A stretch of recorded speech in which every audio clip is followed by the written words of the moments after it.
So, good evening or good morning, as the case may be. We are happy to have with us a, a great black belt project being presented today.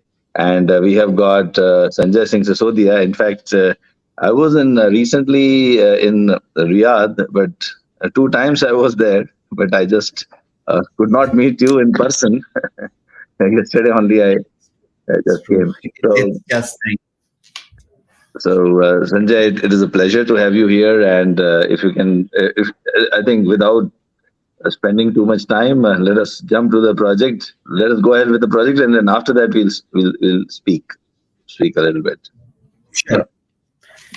Sure, Amitabh. First of all, I would like to congratulate Annexa on their 18th Foundation Day, which means Annexa has officially attained the adulthood now. So, congratulations to the entire team for that.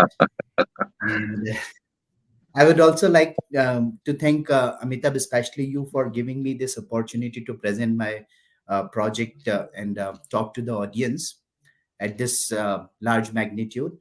And of course, I cannot forget Richa and Naveen for helping me throughout the entire process and setting this up for us. So thanks, Naveen and Richa. If I talk about my project, this was a project which I did way back in 2016 when I was working for one of leading BPO companies in India. Hmm. And as a part of that company, me and my team, we were responsible to process and pay the accounts payable invoices for one of US based insurance giant.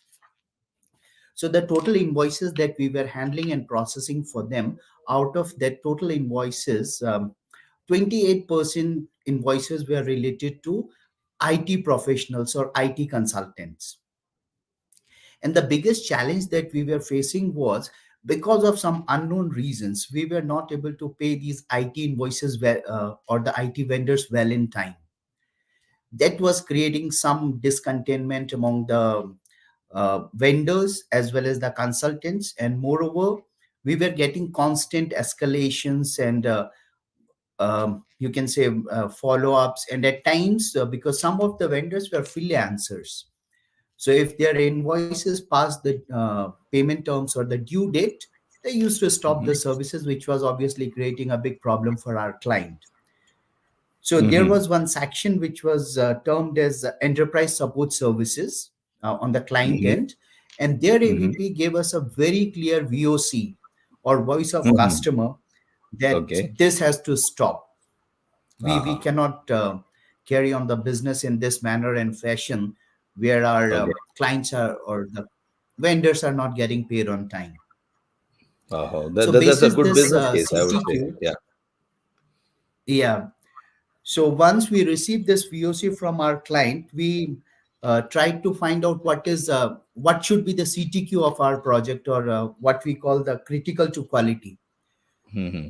So uh, rather than just talking, I would prefer to share my slides as well, which will be kind of like helpful. So just give me a quick second. Yes, yes. So those who have just joined in, we have received lots of projects, and our participants keep doing lots of projects, and we invite them to present these projects to general audience, those who want to learn. Some people want to see the Six Sigma in action, and so here is it. If you are looking for seeing the Six Sigma in action or any process improvement tools and techniques being applied to improve the processes and improve the client satisfaction, here is your chance to have a look. Yes, so this is the project storyboard by Sanjay Singh Sisodia presenting you to the world. Yes, go ahead. Thank you, Amitabh. I hope my screen is visible to all. Yes, yes, it is. So here, right now we are on the project charter. So as I gave a brief about what the business case was, and we had a clear-cut opportunity of improving the pay on time invoice percentage, and all those who are from the finance background and especially from AP. So no matter in the entire process, wherever the flaws are or wherever there are bottlenecks in the process, ultimately it boils down whether you have paid the invoice on time or not. No matter what, whether the PO was created correct, material receiving was done, what not, you paid on time or not. That's the bottom line question. So this was a business opportunity for us, or a business case for us. And just to prevent the data privacy and the terms of NDA, I was forced to remove couple of data points from here. So I hope everyone in the professional one understands that. So as I told you, we got a very clear cut VOC from our uh, AVP for enterprise business services, that improving the paid on time percentage is something that they are looking forward to. So once we received this VOC, we created a CTQT, or in general terms, we can say critical to quality terms, to figure out like what should be my project Y, or what is that we should be targeting in our project to move or to improve on. And here we also, for the project Y, we come up with the calculation or the definition, that how we are going to measure the defects or the improvement percentage. Once we had this, then we further drill down to understand the voice of our customer better. Then we identified the project Y, the target, and also what will be my defect definition for this particular project. Moving on, we set up a target. Then whether that target is uh, we can say whether it's a smart target or not. That is it specific, is it measurable, it is realistic, time bound, and achievable or not.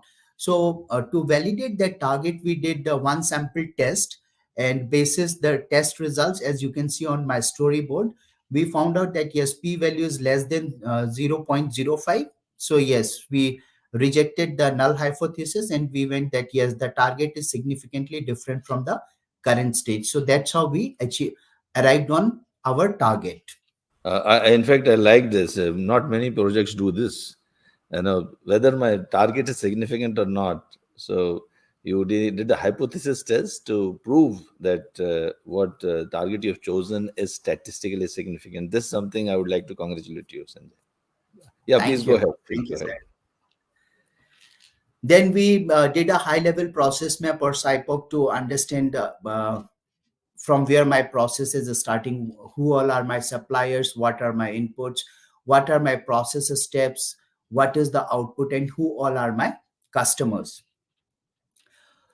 Then we again try to do that whether my data is stable or not, because for any Six Sigma project, if we are doing a Six Sigma project, that means we have to take a data driven approach. Otherwise a lean or some other methodology can be used to improve the process. And for that, we highly bank on data. So whether my data is stable or not, that is the first test we did. And here I would like to mention one more thing. We were fortunate in terms of data availability of data, because everything was automated. All the data points were getting captured in a system, and we were just pulling out the reports. So there was no need of coming up with a data collection plan, because a question may arise that without even collecting the data, how you can do a stability test on data. So that's why I'm thought it's better to mention here. So we had the automated data, we extracted the reports from the system. So data collection or the MSA, that was not required at all. Then we did some test, the P chart test, to find out the defectives or how my process is performing in terms of UCL and LSL. So sorry, UCL and LCL. So here also the data was showing us good results, that yes, this is a data set on which we can do further analysis and go ahead with our project. Then we conducted a binomial process capability test also, to check whether my process, so there can be two scenarios. One, my process is not capable enough to handle the volume of transactions that I need to process. So if my process is not capable enough to handle that amount of transactions, then obviously my process will not be able to meet the required targets or give the desired results. So just to ensure that yes, our process is capable enough, we did the process capability check as well. So it should not happen at a later stage that the target that we were focusing on, we are not able to achieve it because my process itself was not capable enough. So any questions, any thoughts, Amitabh, or can I proceed further? And so again, good to see the process capability and uh, the control chart, and also again one more thing I really liked, that you use the right probability distribution, which is again commendable. Great, great. Thank you. So as I already spoke about the data collection plan, so I will not spend much time on these two slides.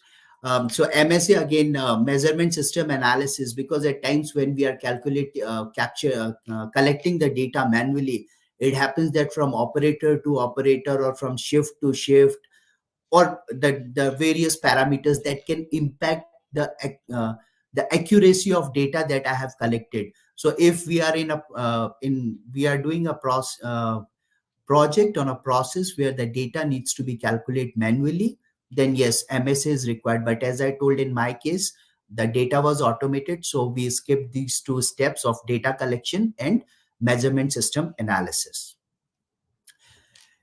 Once we had data, we started with a pre-process detailed analysis of my process map, which is before implementing any kind of um, improvement or making any kind of changes in the existing process, or you can say the process on the day when we received the VOC and we decided that we will go ahead with a project on this particular process.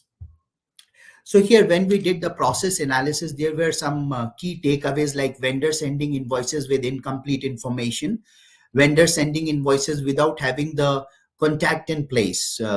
Means if I have some query about the invoice, whom should I contact, get in touch with?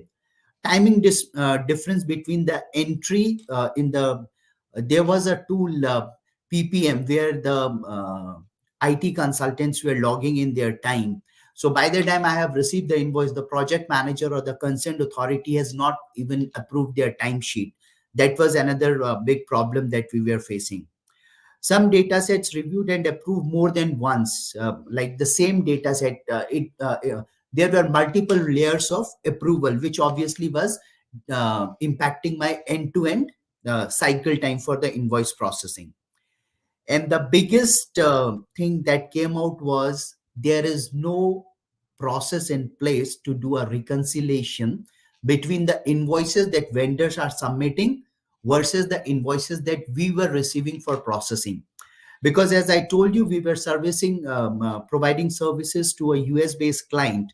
So the physical invoices were received at their scanning center. They were scanning it and uploading it onto a server, and from there my team was extracting those invoices for processing.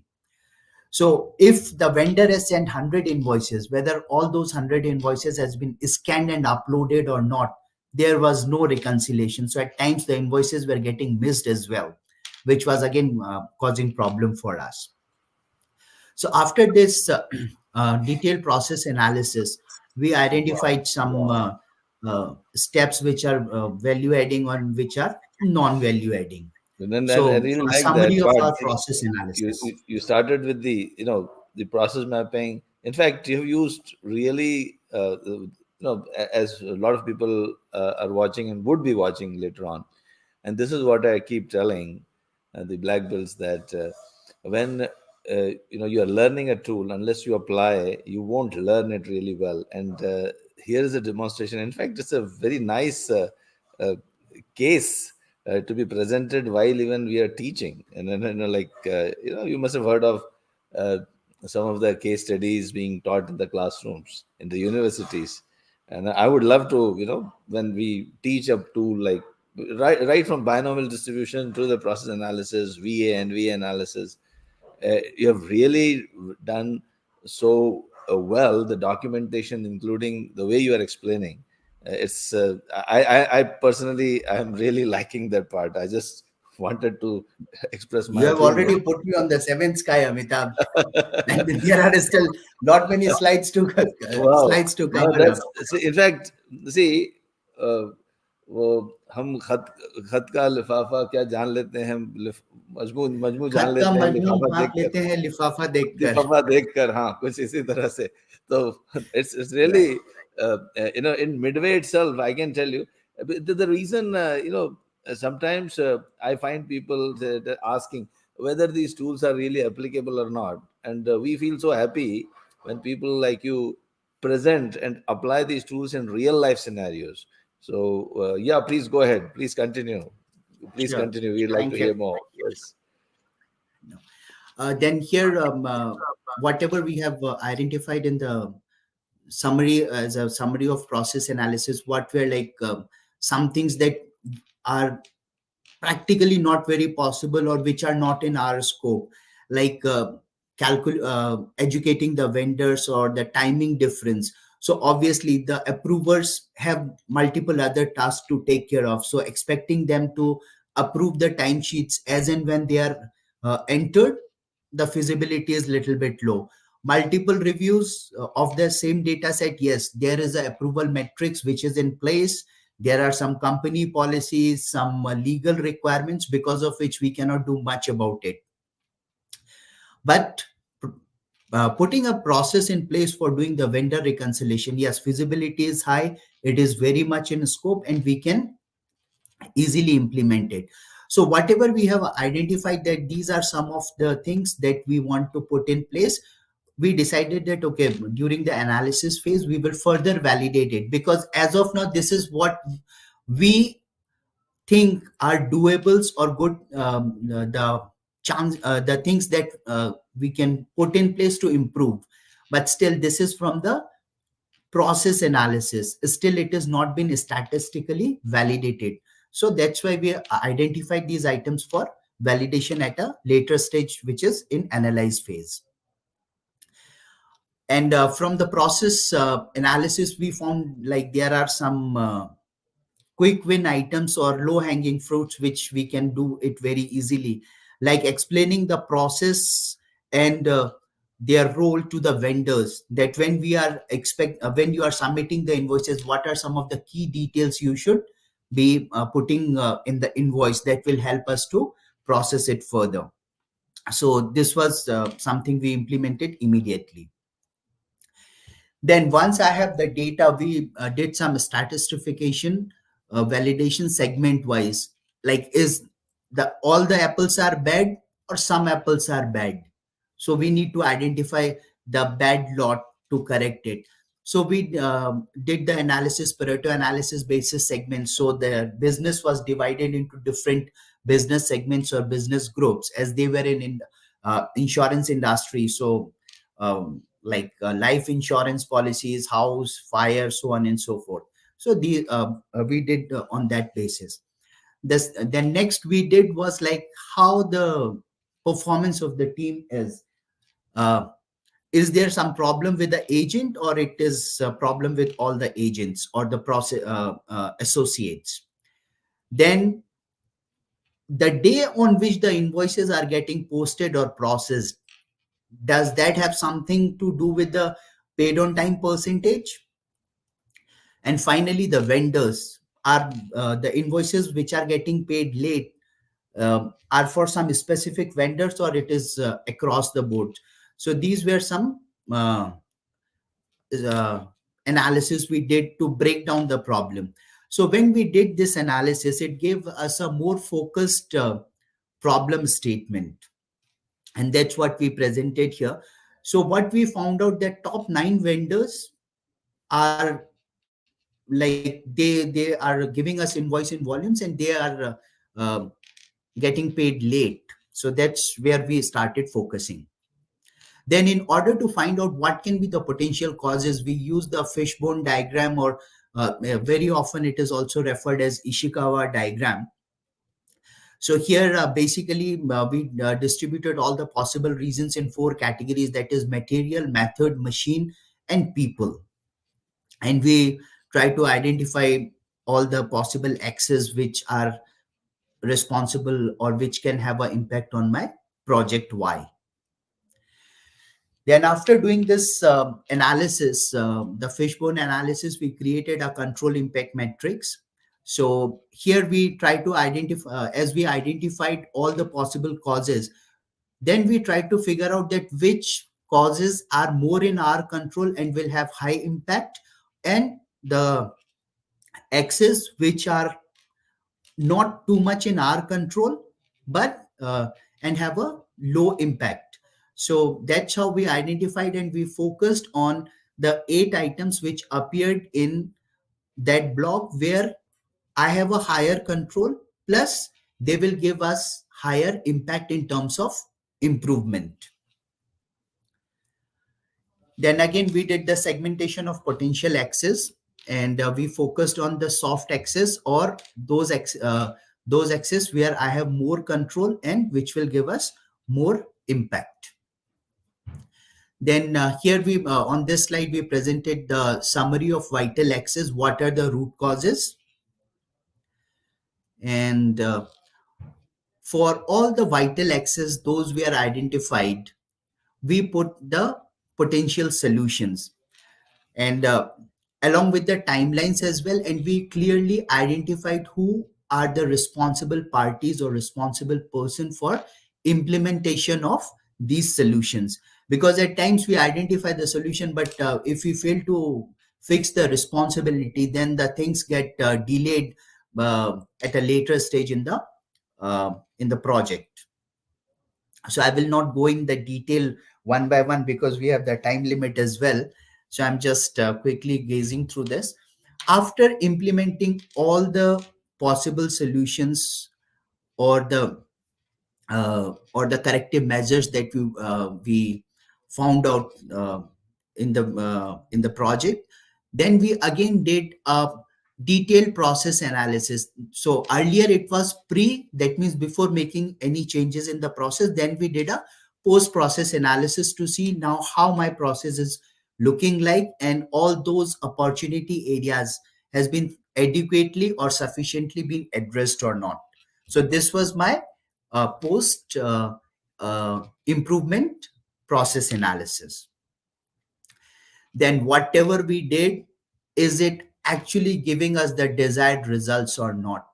And as I mentioned earlier, if you are doing a Six Sigma project, everything need to be validated statistically using your data points. So here again we did some run charts, then p charts, and binomial process capability report for differences, then the defective stage, and finally we validated it that yes, whatever the project target was, we were able to meet it, and we were able to deliver the desired results. Now, in most of the projects, one thing that my black belt or my mentor shared with me is, we do the project, we get the benefit, and that benefits are not very long lived. They, after a couple of months or a couple of weeks, the process again comes back to square one, and the flux starts developing in the process. So we put a control plan in place to make sure that at a later stage also the things or whatever improvements we have put in place are sustainable, and they are ingrained in the process, so that the benefits that we got from because of this project are not lost in long run.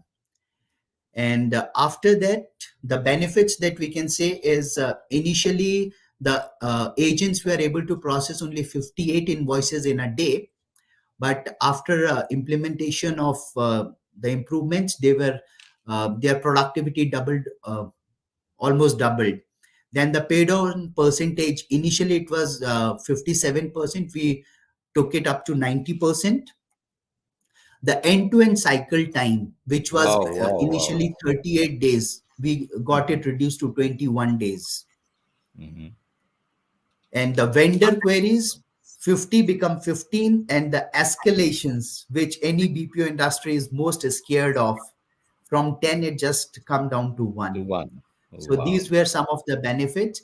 And in addition to this, we got like a saving of $1.2 million on annual basis, because some of the vendors were offering us discounts also for early payment, which we were not able to get earlier because of delay in payments. So on year basis, our client was getting a discount of almost $1.2 million on their IT vendor invoices only. And finally, we got the sign off from AVP, who was shouting at us, "You guys are not paying on time. I'm getting escalations." So this was his sign off for closing Wow. VOC from our customer. Super. Super brilliant, brilliant project. In fact, Sanjay, and I would like to congratulate you for not only doing a good project but also presenting it so well. And Thank you. in fact, again, I'll repeat to the audience who are watching. In fact, I was supposed to meet Sanjay 2 times. I went to Riyadh in the last 1 month 2 times, and every time I told I am going to meet you because he has attended our online session. And usually, when I'm in a city, I'll try to meet the people. But 2 times I missed, and I would say now, after listening to your presentation, that it was my misfortune that I could not No, meet you. sir, I it's would both have loved ways. to meet and click a photo with you for sure. So, Definitely, sir. so thanks a lot. And last 1 or 2 minutes, we have to just wind up because I have to have another presentation as well. So, if you would like to say something. No, sir, but here, though I have not mentioned earlier, and I'm really grateful to my DAG and VP and my black belt, and above all of them, my team members who supported me throughout this project, because they are the people who are actually working on ground and bringing the insight from the project. What are the nuances, or what are the key challenges? And for today's session, again, I would not miss this opportunity as you have given me to thank Engineer Hamid and Engineer Tantavi, who, when I told them that this is a session I need to attend and all, they were like, okay, go ahead, you can take a break, prepare for your session, and do well. So I'm really thankful to both of them for supporting me. And I would say you really did very well. So thanks a lot, Thank and you. thanks a lot for joining us. And goodbye for now to everyone. I hope you liked the project. Please write in the comments, and we'd like to hear from all of you. Thank you. Thank you. And your coffee is due on me, okay? By the way, next time, whenever you are coming to Riyadh. Thank you, Sure. sir. I will. Thank you. Thanks, everyone, and good evening.